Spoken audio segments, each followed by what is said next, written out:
Actually 2 ವರ್ಷದ ಮೇಲೆ ತಲೆನೋವು ಇತ್ತು ನನಗೆ. ಈ ಫುಲ್ ಈ ಭಾಗ ಬರೋದು 10 ಗಂಟೆ 12 ಗಂಟೆ ಸುಮಾರು ಜಾಸ್ತಿ ಬರೋದು. ನಾನು ಸುಮಾರು ಹಾಸ್ಪಿಟ್ಲ್ ಎಲ್ಲ ತೋರಿಸಿದೆ, ಏನು ಪ್ರಾಬ್ಲಮ್ ಇಲ್ಲ, ನಾರ್ಮಲ್ ಇದೆ ಅಂತ ಹೇಳ್ತಿದ್ರು. CT ಸ್ಕ್ಯಾನ್ ಮಾಡಿಸಿದೆ? CT ಸ್ಕ್ಯಾನು ಮಾಡಿಸಿದೆ, ನಾರ್ಮಲ್ ಇದೆ, ಏನೂ ಇಲ್ಲ ಅಂತ ಟ್ಯಾಬ್ಲೆಟ್ಸ್ ಕೊಡೋರು. ಟ್ಯಾಬ್ಲೆಟ್ಸ್ ತಗೊಂಡ್ರೆ ಸರಿ ಆಗ್ತಿರ್ಲಿಲ್ಲ. ಹಂಗಾಗಿ ಇಲ್ಲಿ ಬಂದಾಗ ನನಗೆ ಅದೇ ಇಲ್ಲಿ ಬ್ಲಡ್ ಏನಾದ್ರು ಇದ್ದಿದೆ ಅಂತ ನೋಡೋಣ ಇದು ಮಾಡಿದ್ವಿ. ಈಗ ಬ್ಲಡ್ ತೆಗೆದ್ರಿ ಇಲ್ಲಿಂದ. ಬ್ಲಡ್ ತೆಗೆದ್ಮೇಲೆ ಮೈಂಡ್ ಸ್ವಲ್ಪ ಫ್ರೀ ಆಗಿದೆ, ಮೊದಲಿನ ಸಮಾಧಾನ ಇದೆ. ಮೊದಲೇ ಇದ್ದಷ್ಟು ಪೇನ್ ಇಲ್ಲ, ಈಗ ನೋವು ಬಂದಷ್ಟು ನೋವು ಬರ್ತಾ ಇಲ್ಲ. ಈಗ ಇದು ನೋಡಿ ಇನ್ಸ್ಟಂಟೇನಿಯಸ್ ರಿಸಲ್ಟ್.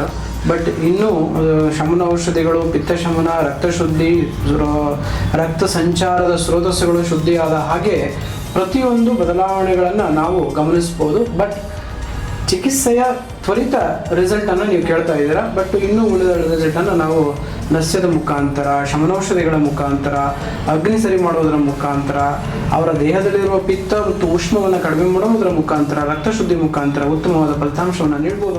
ನಾನು ನಿಮ್ಮ ಡಾಕ್ಟರ್ ನಾಗರಾಜ್ ಎಸ್ ಅಂಗಡಿ, ಆತ್ರೇಯ ಆಯುರ್ವೇದಾಲಯ, ದುರ್ಗಿಗುಡಿ, ಶಿವಮೊಗ್ಗ.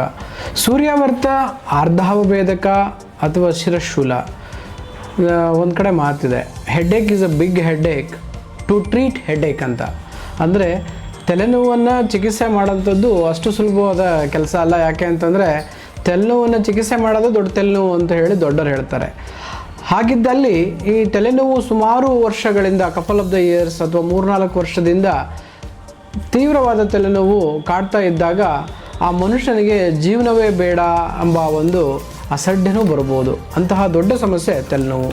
ಅಂಥ ತಲೆನೋವಿಗೆ ಪುರಾತನ ಕಾಲದಿಂದಲೂ ಪ್ರಕೃತಿದತ್ತ ಚಿಕಿತ್ಸೆಗಳಿಂದ ಅದ್ಭುತವಾದ ಚಿಕಿತ್ಸೆಗಳನ್ನು ಮಾಡ್ತಾ ಆಯುರ್ವೇದದಲ್ಲಿ ನಮ್ಮ ಮಹತ್ತರವಾದ ಕೊಡುಗೆಯನ್ನು ಇಂದಿನ ಯುವ ಪೀಳಿಗೆಗೆ, ಜನಸಾಮಾನ್ಯರಿಗೆ ನೀಡ್ತಾ ಬಂದಿದ್ದು ಅತ್ಯಂತ ಮಹತ್ವದ ಮತ್ತು ಒಂದು ವಿಶೇಷವಾದ ಕೊಡುಗೆ ಅಂತ ನಾನು ಹೇಳ್ಬೋದು. ನಮ್ಮ ಪೂರ್ವಜ ವಿಜ್ಞಾನಿಗಳು ಕೊಟ್ಟಿರ್ತಕ್ಕಂಥ ಕಾಣಿಕೆ ಕೊಡುಗೆ ಅಪಾರ ಮತ್ತು ಅದ್ಭುತ. ಆ ವಿದ್ಯೆಗಳಲ್ಲಿ ನಾವು 10% ಆದರೂ ಚೆಂದಾಗಿ ಕಲಿತು ರೋಗಿಗಳಲ್ಲಿ ನಾವು ಆ ಚಿಕಿತ್ಸೆಗಳನ್ನು ಕೊಟ್ಟರೆ ಆ ರೋಗ ಆದಷ್ಟು ಸಂಪೂರ್ಣವಾಗಿ ಗುಣಮುಖ ಆಗೋಕ್ಕೆ ಶಕ್ಯ ಇದೆ ಅಂತ ಹೇಳೋಕ್ಕೆ ಸಾಧ್ಯ ಆಗ್ತದೆ. ಅಂತಹ ವಿಶೇಷವಾದ ಚಿಕಿತ್ಸೆಯನ್ನು ನಾನು ಇವತ್ತು ಮಾಡ್ತಾ ಇದ್ದೇನೆ. ನೋಡಿ, ಇವತ್ತು ನಾನು ಅರ್ಧಾವಭೇದಕ, ಅರ್ಧ ಅಂತಂದರೆ ಅರ್ಧ ತಲೆನೋವು, ಅರ್ಧ ಲಲಾಟ ಅಂದರೆ ಹಣೆ, ಹುಬ್ಬು, ಕಿವಿ ಮತ್ತು ನಮ್ಮೇನು ಶಂಕ ಪ್ರದೇಶ ಇದೆ ಅದು ಟೆಂಪೊರಲ್ ರೀಸನ್ ಅಥವಾ ಈ ಜೈಗೋಮ್ಯಾಟಿಕ್ ಪ್ರೋಸೆಸ್, ಮಾಸ್ಟಾಯ್ಡ್ ಪ್ರೋಸೆಸ್, ಈ ಅರ್ಧ ಭಾಗ ಸೂರ್ಯ ಹುಡ್ತಾ ಇದ್ದಂಗೆ ಸೂರ್ಯನ ತೀವ್ರವಾದ ಬೆಳಕಿಗೆ ಪಿತ್ತ ವೃದ್ಧಿಯಾಗಿ ರಕ್ತದೂಷಿತವಾಗಿ ಆ ಸಮಸ್ಯೆಗಳು, ತಲೆನೋವು ಜಾಸ್ತಿ ಆಗುತ್ತೆ. ಅಂತಹ ಕೇಸ್ ಇವರು ವಿಶೇಷವಾಗಿರ್ತಕ್ಕಂಥ ಕೇಸ್. ಸುಮಾರು 2-3-4 ವರ್ಷಗಳಿಂದ ಸಮಸ್ಯೆಯಿಂದ ಬಳಲ್ತಾ ಇದ್ದಾರೆ. ಇವತ್ತು ನಾವು ಅವರಿಗೆ ಆಯುರ್ವೇದದಲ್ಲಿ ಈ ಪಿತ್ತ ಶಮನ, ರಕ್ತ ಶುದ್ಧಿ ಅಥವಾ ಅಲ್ಲಿ ರಕ್ತ ಸಂಚಲನೆಗೆ ಅನುಕೂಲವಾಗುವಂಥ ಶ್ರೋತ ಶುದ್ಧಿಯಾಗುವಂಥ ಚಿಕಿತ್ಸೆಯನ್ನು ರಕ್ತದ ಮೋಕ್ಷಣದ ಮುಖಾಂತರ ನೀಡ್ತಾ ಇದ್ದೇವೆ.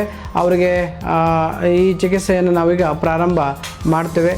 ಅಂತಹ ಅದ್ಭುತವಾದ ಚಿಕಿತ್ಸೆಗಳನ್ನು ಆಯುರ್ವೇದದಲ್ಲಿ ರಕ್ತ ಮೋಕ್ಷಣದ ಮುಖಾಂತರ ಚಿಕಿತ್ಸೆ ಮಾಡ್ಬೋದು. ಯಾಕೆ ಅಂತಂದರೆ ರಕ್ತ ಶುದ್ಧಿ, ದೇಹ ಶುದ್ಧಿ, ದೇಹ ಶುದ್ಧಿ, ಮನಃಶುದ್ಧಿ, ಮನಃಶುದ್ಧಿ ಮನುಷ್ಯ ಶುದ್ಧಿ, ಮನುಷ್ಯ ಶುದ್ಧಿ ಅವನ ಜೀವನವೇ ಶುದ್ಧಿ. ಹಾಗಾಗಿ ಆಯುರ್ವೇದದಲ್ಲಿ ಹೇಳ್ತಾರೆ, ಯಾರಿಗೆ ರಕ್ತ ಶುದ್ಧಿ ಇದೆ ಅವರ ದೇಹದ ಬಲ, ವರ್ಣ, ಶಕ್ತಿ, ಪ್ರಸನ್ನಾತ್ಮೇಂದ್ರಿಯ ಮನಃ ಸ್ವಸ್ಥ ಇತ್ತೀವಿ. ಅಂದರೆ ಪ್ರಸನ್ನ ಆತ್ಮ ಇಂದ್ರಿಯ, ಪ್ರಸನ್ನ ವರ್ಣ ಇಂದ್ರಿಯ, ಇಂದ್ರಿಯ ಅರ್ಥ, ಇಚ್ಛಂತಂ ಅವ್ಯಾಹತ ಭಕ್ತೃವೇಗಂ ಸುಖಾನ್ವಿತಂ ತುಷ್ಟಿ ಪುಷ್ಟಿ ಬಲೋಪಪನ್ನಂ ಶುದ್ಧ ರಕ್ತಂ ಪುರುಷಂ ವದಂತಿ. ಅಂದರೆ ಅವನು ಪ್ರಸನ್ನವಾಗಿಯೂ ಇಂದ್ರಿಯಗಳು, ಇಂದ್ರಿಯ ಅರ್ಥಗಳು, ಇಂದ್ರಿಯ ಇಚ್ಛೆಗಳು ಸರಿಯಾಗಿ ನಡೆಯುತ್ತವೆ. ಹಸಿವು, ಬಾಯಾರಿಕೆ, ಮೂತ್ರ, ಮಲಮೂತ್ರ ಇತ್ಯಾದಿ ನಿವಾರಣೆ ಆಗುವಂಥದ್ದು ಕೂಡ ಸುಖವಿದಿತ್ತವಾಗಿರುತ್ತೆ. ಹಾಗೂ ಅವರಿಗೆ ಬಲ, ವರ್ಣ, ಸುಖ ಎಲ್ಲವೂ ಸಿಗುತ್ತೆ. ಇದು ಶುದ್ಧ ರಕ್ತದ ಲಕ್ಷಣ. ಅವಿಲ್ಲದೆ ಇದ್ದಾಗ ಅಶುದ್ಧ ರಕ್ತ, ಅಶುದ್ಧ ರಕ್ತಕ್ಕೆ ಚಿಕಿತ್ಸೆ, ರಕ್ತ ಮೋಕ್ಷಣ, ವಮನ, ವಿರೇಚನ, ಉಪವಾಸ ಮತ್ತು ರಕ್ತ ಮೋಕ್ಷಣ, ಜಲಕಾಚರಣ ಇತ್ಯಾದಿ ಚಿಕಿತ್ಸೆಗಳನ್ನು ಆಯುರ್ವೇದದಲ್ಲಿ ಲಿಸ್ಟ್ ಮಾಡಿದರೆ ಅದರಲ್ಲಿ ನಾವಿಷ್ಟು ಫಾಲೋ ಮಾಡಿದರೆ ರೋಗಿಗಳಲ್ಲಿ ಉತ್ತಮವಾದ ಬದಲಾವಣೆಯನ್ನು ಖಂಡಿತ ಕೊಡ್ಬೋದು. ಅದೇ ಚಿಕಿತ್ಸೆಗಳನ್ನು ನಾವು ಮಾಡ್ತಾ ಇದ್ದು ರೋಗಿಗಳಲ್ಲಿ ಉತ್ತಮವಾದ ಫಲಿತಾಂಶವನ್ನು ಕಾಣ್ತಾ ಇದ್ದೇವೆ. ಭಾಳಷ್ಟು ರೋಗಿಗಳಲ್ಲಿ ಈ ಶಿರಶೂಲಕ್ಕೆ ಚಿಕಿತ್ಸೆಯನ್ನು ಮಾಡ್ತಾ ಬಂದಿದ್ದೇವೆ, ಉತ್ತಮವಾದ ಬದಲಾವಣೆಯನ್ನು ಕಾಣ್ತಾ ಇದ್ದೇವೆ.